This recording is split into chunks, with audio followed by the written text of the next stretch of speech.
பெயர் கத்தீஜா பேகம்.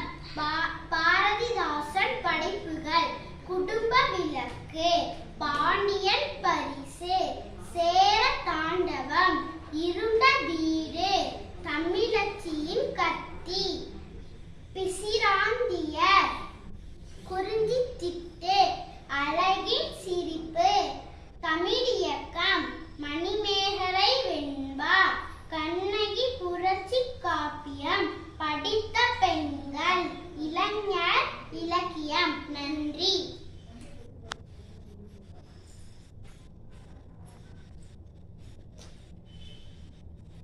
குடும்ப விளக்கு, பாண்டியன் பரிசு, சேர தாண்டவம், இருண்ட வீடு, தமிழச்சியின் கத்தி, பிசிராந்தையர், குறிஞ்சி திட்டு, அழகின் சிரிப்பு, தமிழியக்கம், மணிமேகலை வெண்பா, கண்ணகி புரட்சி காப்பியம், படித்த